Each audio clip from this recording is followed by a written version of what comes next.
Avec votre permission, nous allons maintenant recevoir Madame Rebecca Yao. Elle est présidente de l'ONG Femmes Ivoiriennes en politique et elle a concocté donc un documentaire qui met en lumière toutes ces figures ivoiriennes, ces femmes fortes de la politique de tous bords. Bonsoir Madame Yao. Bonsoir Madame. Merci d'être là. Merci. Pourquoi une telle initiative? Cette initiative, elle vient rendre hommage au leadership féminin, au combat de la femme politique.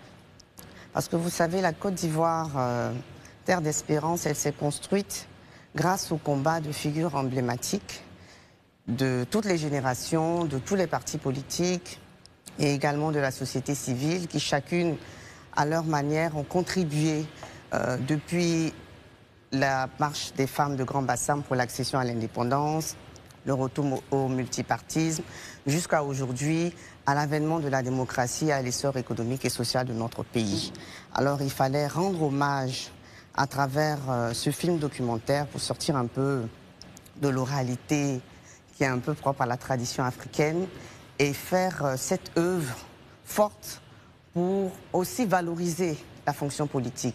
La politique, c'est quelque chose de très difficile et la politique, c'est un métier noble, pourtant, parce que la noblesse vient du don de soi et du service que l'on rend. La politique nécessite un investissement considérable à cause du temps qu'on y consacre, un investissement humain, un investissement financier.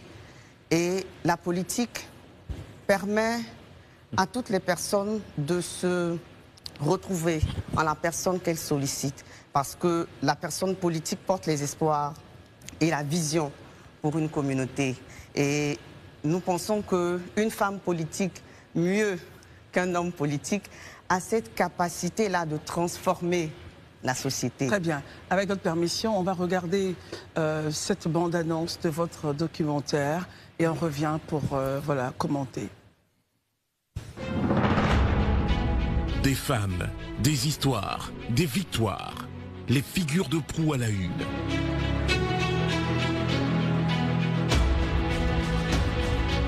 Un film documentaire qui retrace l'action de femmes fortes dans l'histoire de la Côte d'Ivoire. Il faut croire en soi. C'est la compétence qui prime. Soyez audacieuse. Il faut qu'elles prennent toute leur place. Les femmes bousculent les choses quand elles sont déterminées. Capables de transformer leurs ressources en richesse.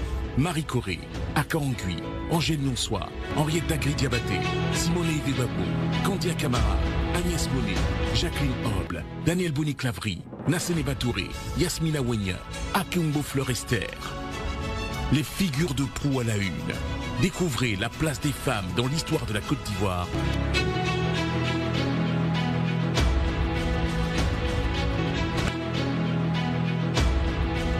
Voici donc cet excellent documentaire qui met en lumière les femmes ivoiriennes politiques qui ont marqué de leur temps, de leur impact, la vie politique ivoirienne. Et la vie ivoirienne au total. Herman, commentaire ou question? Non, d'abord un commentaire. Je pense que c'est hier on évoquait la question de la politique, le sens, le bien fondé de la politique. Je crois aujourd'hui que j'avais dit, mon postulat, c'était que la Côte d'Ivoire a 75% de jeunesse. C'est à cette jeunesse-là de faire la politique, pour ne pas être finalement utilisé par les plus âgés, les plus vieux, je dirais, comme des poudres à canon lors des combats. Parce que la jeunesse, si elle s'intéresse plutôt... Mais là, c'est la femme. Hein? Oui, mais la femme, elle intègre bien la jeunesse. Quand je parle de jeunesse, nous, dans notre jeune mouvement, les écologistes, les femmes les plus jeunes elles sont au devant de la scène. Et ça me fait plaisir que dans ce documentaire-là, elle s'intéresse aussi bien aux dames qu'on a connues lorsqu'on était plus jeunes, et bien aussi à la nouvelle génération, les Yasmina Oyen, les Akeumbo et autres. Ça fait plaisir, c'est pour dire qu'elle a dit une chose importante, il ne faut pas avoir peur de faire la politique. La politique, c'est quelque chose qui est bien, on se met au service de la nation, c'est un don de soi, aussi bien dans un investissement personnel qu'un investissement financier qu'on fait tout le monde. Quand on n'aime pas les gens, la population n'aime pas son pays, on ne peut pas s'intéresser à la politique. Donc c'est quelque chose qui est bien. Maintenant, pour terminer, pour une question rapidement à elle, vous, à votre niveau, vous-même, est-ce que vous parlez bien des femmes qui font la politique, c'est bien intéressant. Vous êtes à quel niveau dans votre marche politique, vous-même? Alors, je suis femme politique engagée au RHDP, issue des rangs du RDR. Aujourd'hui, je suis coordonnatrice régionale adjointe de la région de Beckey RHDP. En 2018, j'ai été la plus jeune candidate aux élections locales. C'était dans un contexte très difficile de la scission entre le PDCI et le RDR dans ma zone, qui est le département de Botro, qui est une zone hostile à l'époque. Hein. Aujourd'hui, ce n'est plus le cas au RHDP. Et j'ai gravi les échelons depuis être déléguée communale jusqu'à aujourd'hui être dans le bureau des femmes RHDP et être également coordonnatrice régionale. Bravo. Très bien. Marius, comment vous voyez, question? Oui, mais c'est question, non, c'est plutôt un encouragement, Okay. Parce que véritablement, c'est ce que souhaitent justement nos décideurs. Et depuis la nuit des temps, on a eu de cesse d'en appeler donc à la responsabilité des femmes dans le jeu politique. Et moi, je crois Dieu comme fer que les femmes gèrent mieux le pouvoir aussi au même titre que les hommes. Et donc, je suis très émerveillé par les images que j'ai vues, Anne-Marie Raji, j'ai vu également Loès Oble. C'est des dames qui ont marqué l'histoire de ce pays et qui continuent d'ailleurs de la marquer. Je ne manquerai pas d'évoquer la présence sur ces images de Mme Henriette Dagri-Diabaté qui a mené des grands combats pour l'avènement du RDR, aujourd'hui RHDP, au pouvoir. Et je pense que c'est des femmes à saluer. Elles se sont données corps et âme pour la survie de la Côte d'Ivoire et surtout pour l'expression véritable de la démocratie. On n'oubliera pas au passage Madame Horta Saka-Ngui. Voilà. Barry, docteur Barry. J'avoue que je suis impressionné par la vidéo. C'est un chef-d'œuvre. On retrouve plusieurs générations, à commencer par Marie Corée, qui est une pionnière qu'on a étudiée dans nos livres d'histoire à l'époque, avec la marche de Grand Bassam.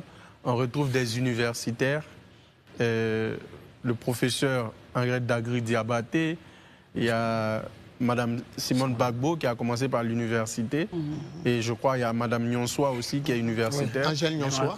Angèle Nyonsoi, que j'ai reconnue là, qui doit être sociologue. Madame Agnès Monet aussi qu'on a reçue ici, qui est universitaire. Donc les profils même parlent pour eux, en fait. Pour une jeune fille, je pense que si vous véhiculez ces messages-là, la députée Akengbo... Non, pas députée, candidate malheureuse. Ah, candidate malheureuse, excusez-moi. Je lui souhaite d'être députée un jour en passant. Voilà, parce qu'elle est courageuse. Exactement. Donc quand vous voyez, vous prenez les exemples, je pense que pour motiver les jeunes dames qui veulent faire la politique, il n'y a pas mieux. C'est clair. C'est différents profils, c'est différents combats, c'est différentes vies, parce que chacune a lutté à sa manière, s'est illustrée à sa manière. Tout à fait. Moi, je pense qu'aujourd'hui, la question de la femme en politique, je pense que les femmes doivent plus avoir froid aux yeux. Il faut foncer. Elles sont universitaires, elles sont ingénieures, elles sont entrepreneurs. Pourquoi pas être président de la République? Je pense qu'en Namibie, il y a un exemple. En Tanzanie, il y en a. Donc, qui l'aurait cru il y a 40 ans en arrière. Donc, elles peuvent faire la différence. Je pense que les dames qu'on a citées, l'ex-maire de Port-Bouille, elle a été députée pendant combien d'années? Et maire, pardon, plutôt de Port-Bouille. Donc, ce sont des exemples. Députée maire. Ce sont des exemples, il faut croire. Maintenant, ce que je puis poser comme question à madame, c'est au fond, quelles sont les motivations derrière la création de l'ONG Femmes Ivoiriennes en politique et quels sont vos objectifs et missions? Alors, cette ONG est dédiée à l'émancipation politique de la femme en Côte d'Ivoire. Ça veut dire quoi, émancipation politique? Alors, l'émancipation politique, c'est le fait de favoriser un groupe social qui est discriminé en l'aidant à sortir de l'état de minorité dans lequel il se trouve. Et la discrimination positive aujourd'hui, elle est assumée. Et je voudrais aussi rendre hommage au président de la République qui, à travers la loi de 2019, la loi de 2019 a permis qu'il y ait des quotas pour que les femmes s'engagent plus en politique. Alors, le cadre institutionnel et juridique étant créé, c'est à nous les femmes d'oser. Alors, ce film montre la force de l'engagement féminin parce qu'on voit des femmes de diverses générations et des femmes qui ont mené le combat et qui sont prêtes. C'est comme un testament. Elles ont compris la nécessité de nous ouvrir la voie, de nous tracer les sillons et nous avons la chance de bénéficier de leur appui, de leur accompagnement. Et aussi, c'est un rappel parce que Je pense que la femme n'ose pas parce qu'elle pense qu'elle ne peut pas. Quels sont les verrous, justement, quels sont les verrous qui sont devant la femme actuellement Il y a de nombreux verrous, mais c'est la présomption d'incompétence qui, pour moi, est le verrou le plus important. Parce qu'on pense que la femme n'est pas capable. Mais elle-même, est-ce qu'elle sait qu'elle est capable? Justement, c'est pour ça qu'on lui fait un rappel. Parce que la femme est capable mieux que l'homme parce qu'elle a déjà des aptitudes naturelles. On parlait de la fonction politique, mais la femme qui donne la vie, c'est préserver la vie et connaît l'importance, c'est prendre soin de la vie. La femme également qui a cette capacité naturelle d'organiser, la femme ne fait pas de cours de management, mais elle s'est organisée. La politique, c'est organiser la cité, c'est gérer la cité. Et la femme s'est mobilisée. Même les hommes politiques, même dans le milieu administratif, ils n'auraient pas pu réussir sans la capacité de mobilisation de la femme. Donc, avec la capacité d'organisation aussi. D'organisation, de mobilisation et cette capacité. Parce que sans les assistantes, ce serait difficile pour les directeurs généraux. Donc ces trois capacités donnent une plus-value. Je suis d'accord avec elle. Les assistants, ce sera difficile pour les directeurs généraux. Oui, pour nous les hommes. Sans les secrétaires et tout ça. Mais c'est elles qui tiennent tout de leur employeur. Pourquoi est-ce que c'est toujours les femmes qui doivent être assistantes? Non, il y a des hommes qui sont assistants. On peut dire directeur et directrice, ce serait sympa. Et donc la femme, avec toutes ses capacités, est l'acteur politique. Parce que l'acteur politique, il a de l'influence. Il parle à une communauté. Alors la femme qui a déjà ses compétences de conseillère, d'éducatrice, tout cela mêlé, mais la personne indiquée pour pouvoir nous ouvrir le chemin et nous permettre d'aller de l'avant. Herman a une question qui brûle, allez-y Herman. Tout à l'heure, c'est vrai, vous avez montré les qualités que nous tous on reconnaît ici à la femme, mais surtout, vous avez dit que c'est la présomption d'incompétence. Je suppose que ça vient de l'homme. À votre niveau, qu'est-ce qui fait, de façon très honnête, ce qui manque à la femme elle-même, et non pas forcément regarder l'homme, qu'est-ce qui manque à la femme elle-même qui n'arrive pas à la pousser au devant de la scène politique, voilà. Qu'est-ce qui lui manque? Qu'est-ce qui lui manque là, la femme? Il ne manque rien à la femme. Il faut juste que la femme se rappelle qu'il y a eu des femmes qui ont... Elle a un trou de mémoire à ce niveau. Non, la femme n'a pas de trou de mémoire. Mais il faut chaque fois la solidarité, cette sororité-là, qui doit permettre aux femmes qui bénéficient du mentorat des aînés, pour leur rappeler que dans le passé, vos mamans l'ont fait, vous êtes des femmes, vous pouvez le faire, et les défis contemporains ne seront relevés que par les femmes d'aujourd'hui avec la force de leur engagement et le leadership de leurs aînés. Donc il ne leur manque rien. Juste oser et la motivation qui viendra. Il nous reste 3 minutes. Marius, il nous reste 3 minutes. On partage avec moi, je pense que les obstacles là peuvent être également la question de la fertilité de la femme. La fertilité? Oui, bien sûr. Comment? Les accouchements et tout ça. Il y a aussi les questions donc, de la conciliation travail et puis gestion de la famille. Et bien voilà, ce qui n'est pas véritablement le cas de l'homme au quotidien. Parce que la femme, la cuisine, la gestion de la maison, des enfants et tout ça.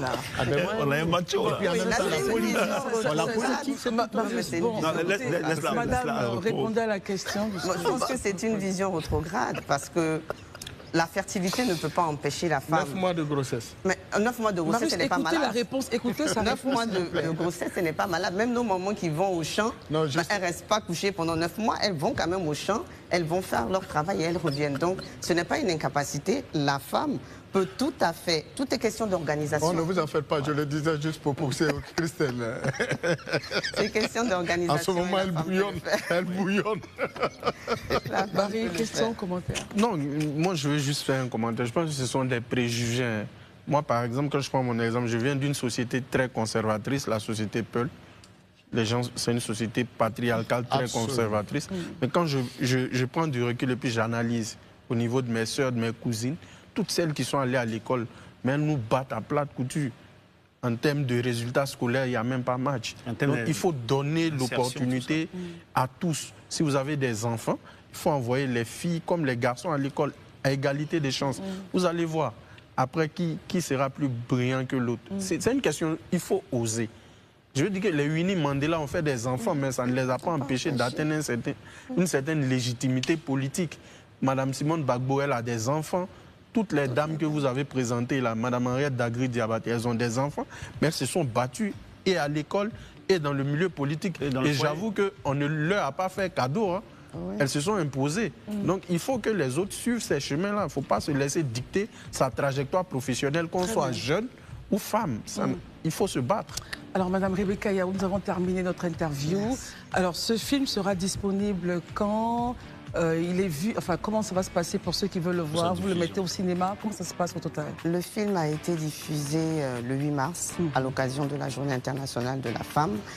Il sera vulgarisé à partir du mois de mai où nous entamons une tournée nationale dans les 14 districts pour présenter le film et à l'occasion faire des plaidoyers, des formations pour toutes les femmes qui désirent s'engager en politique. Très bien. Et après, il sera vulgarisé sur toutes les plateformes numériques. Merci beaucoup. Je rappelle que vous êtes la présidente de l'ONG Femmes Ivoiriennes en politique et vous étiez là pour nous présenter ce brillant documentaire qui montre les femmes ivoiriennes fortes de la politique d'aujourd'hui et qui remonte jusqu'à un passé très récent, mais nous sommes très très fiers. Merci. Elle n'a peut-être pas brillé politiquement, mais je pense à Yahi, Madame Yahi Constance, Yahi. qui à un moment donné en Côte d'Ivoire a fait bouger les choses pour les femmes. Ouais. Et je sais, où qu'elle soit en tout cas, je voudrais la saluer, elle et sa famille. Je la suis. Et je voudrais dire aussi qu'il y aura une édition 2 du film Les figures de proue à la une. Cette première édition était consacrée aux femmes politiques.